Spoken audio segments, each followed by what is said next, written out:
Оперативные данные по коронавирусной инфекции. Сколько человек за последние сутки выздоровели и сколько заболели. Патруль улиц и общественных мест в Якутии полицейские продолжают информировать граждан о необходимости соблюдения самоизоляции. Сохранение генофонда в Якутию привезли 3 десятка бизонов из Канады.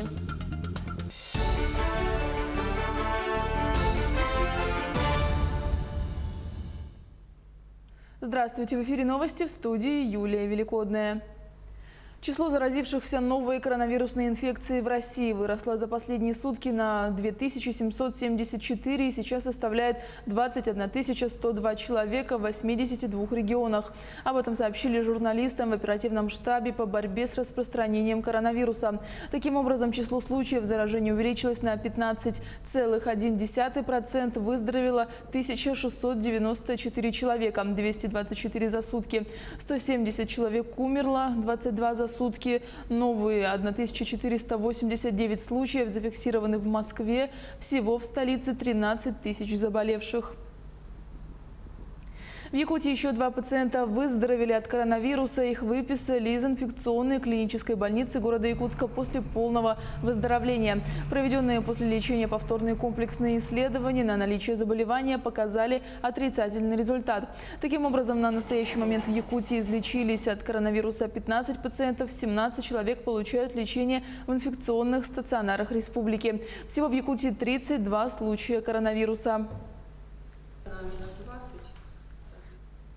Усложняется ситуация в Якутии. Об этом сегодня заявил глава региона Айсан Николаев. Причиной обострения ситуации является случай в травматологическом центре Санкт-Петербурга, где под подозрением заражения находится более 1000 человек. В марте там проходили лечение 10 человек из Якутии. Накануне подтвердились анализы пары из Горного. Сегодня стало известно, что в Вилюйском Улусе находится еще одна пациентка вышеназванного медучреждения. И вот как раз семейная пара из Горного Улуса, которая сегодня, можно сказать, официально уже можно сказать, что они больны коронавирусной инфекцией, они проходили там лечение. И женщина сегодня уже, мы тоже можем сказать точно, она тоже имеет уже положительный анализ по коронавирусной инфекции из Вилюйского Улуса, которая проходила там тоже лечение. К сожалению, тоже вот там, судя по всему, эту инфекцию и получила. Поэтому все остальные граждане, которые у нас лечились в Санкт-Петербурге в этом травматологическом центре, тоже выяснено.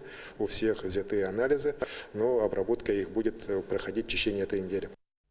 В Ленске выявлен очаг заражения на одном из участков вахтовых поселков «Газпрома». 3 подтвержденных случая. Пациенты проходят лечение в Ленске и еще 3 работника под подозрением на инфекцию.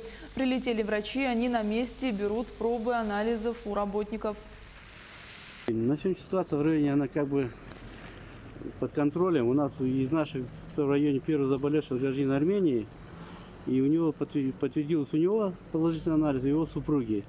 Окружение, первые 20 человек, анализы были сданы, анализы пришли отрицательные. Да? По нашим больным проблем сегодня нет. У нас из наших жителей только 2 человека больных. Соответственно, второй круг, 30 человек, мы также анализ направили. Думаю, там будут ответы, анализы будут все отрицательные.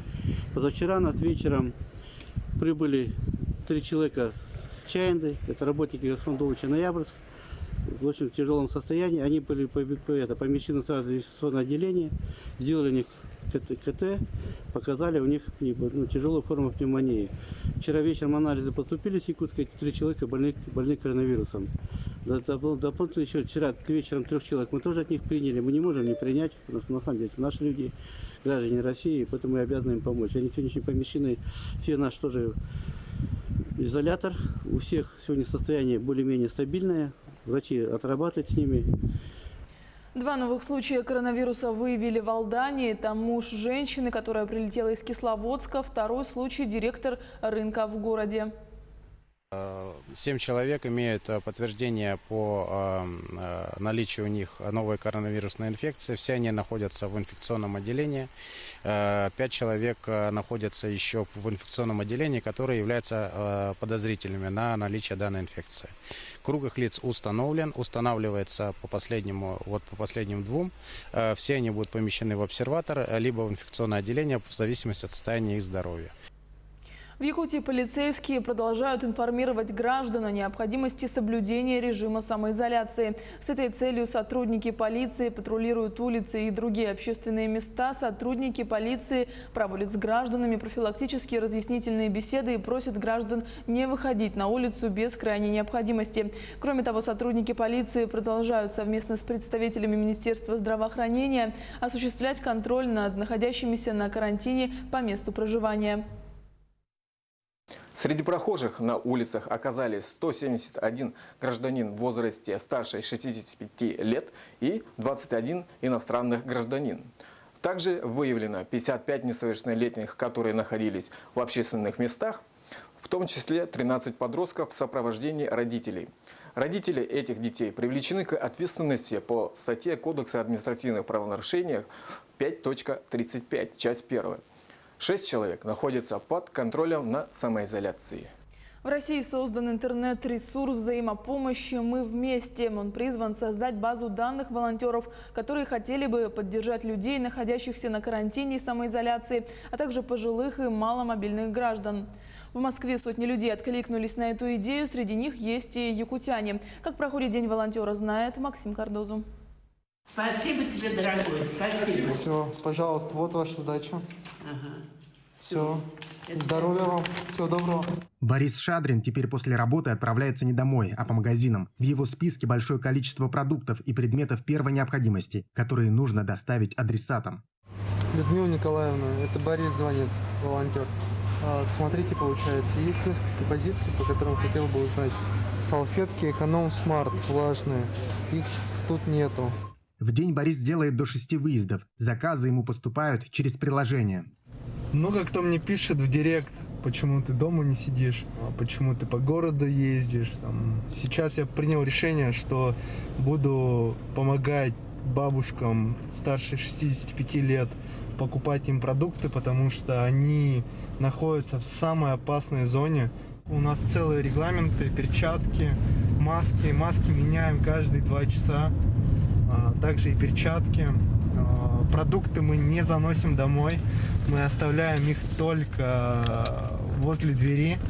Волонтеры проходят дистанционное или очное обучение перед началом работы. Их обеспечивают средствами защиты и проверяют состояние здоровья. С признаками ОРВИ выезжать к пожилым людям нельзя. В связи с коронавирусом и с тем, что люди сидят на карантине по домам, такая поддержка и помощь очень важна. И мы благодарны вам за это. На сегодня все. Бабушка довольна. Вот, столько продуктов ей купили. Даже сделали от себя еще больше бонусов. Стать волонтером может любой желающий. Нужно лишь зарегистрироваться на сайте мывместе2020.рф, быть совершеннолетним и с желанием помогать. Максим Кардузу, Виктор Олицев, Москва. На окружном шоссе в Якутске столкнулись 3 автомобиля. Водитель Mitsubishi Delica, не убедившись в безопасности обгона, выехал на полосу, предназначенную для встречного движения, и совершил столкновение со встречным транспортным средством Toyota Land Cruiser, после чего ТЛК совершила столкновение с грузовым самосвалом. В результате ДТП травму получила пассажирка 1969 года рождения. Давай ты к ней иди. В Якутию привезли бизонов из Канады. 30 животных доставил самолет для научного проекта по реинтродукции и сохранению генофонда. Подробности у Юрия Осипова. Около 12 часов пути. Именно столько бизоны провели в воздухе во время транспортировки из Канады до Якутии.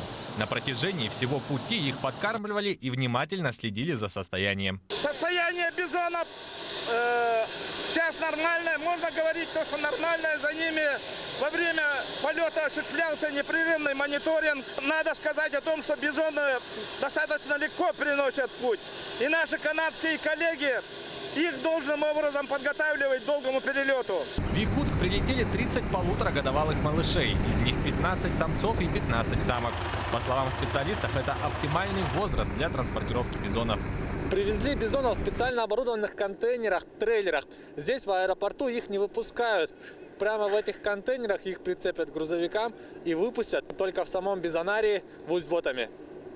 По прилету прямо на борту самолета были проведены все карантинные мероприятия по противодействию распространению коронавирусной инфекции. Весь рейс полностью дезинфицировали и получили разрешительные документы.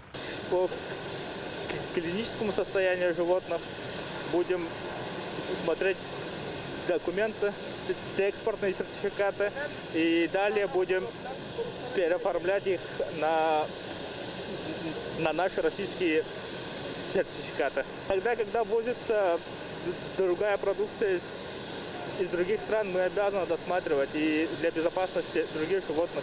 С 2006 года это уже 4-й завоз канадских бизонов. На сегодняшний день в республике 220 голов. В питомниках Усть-Ботом и Тымпыная горного улуса и в Сунтарском районе. Знаменательный этап, получается, самый важный. Это у нас сейчас формируется свободно живущая популяция, как раз в горном районе, наверное, слышали, да? У нас были выпуски в 17-18 годах. И как раз в этот момент прибытие, грубо говоря, проще говоря, свежей крови, это очень важно. Это может оградить нас от инбредной депрессии во время становления новой популяции. То есть это освежить их кровь. Несмотря на долгий перелет и еще несколько часов пути из Якутска до Усть-Ботомы, бизоны сохранили бодрость. Стоило специалистам открыть двери контейнеров, как животные тут же выскочили на открытый воздух. Они сразу стали бегать и резвиться, разминая конечности. Сейчас мы можем твердо сказать, что канадские бизоны, которые к нам привезены, они очень хорошо прижились нашим климатическим условиям. Несмотря на стойкие морозы, они хорошо переносят, и кормовая база достаточно в хорошем русле, можно сказать. Да. Здесь новоселы около месяца проведут в карантине. По словам главы региона Айсена Николаева, перед прилетом они также были на месячном карантине в Канаде. Очень хорошие результаты, которые на самом деле очень высоко оценены на международном научном уровне. И именно этот опыт восстановления популяции лесных бизонов вне территории североамериканского континента, он, конечно же, является уникальным. Уверен, что это шаг сегодняшний, он как раз позволит нам уже в ближайшее время еще больше распространить популяцию лесного бизона на территории Якутии. Возрождение популяции лесных бизонов в Якутии – это результат поистине международного сотрудничества. Чтобы животные смогли пересечь океан, тем более в такое время, понадобилась совместная работа правительств Канады, России и Якутии. Юрий Осипов, Джилустан Иннокентьев, Якутск, Хангаласский улус. Еще больше информации на наших сайтах. Не переключайтесь.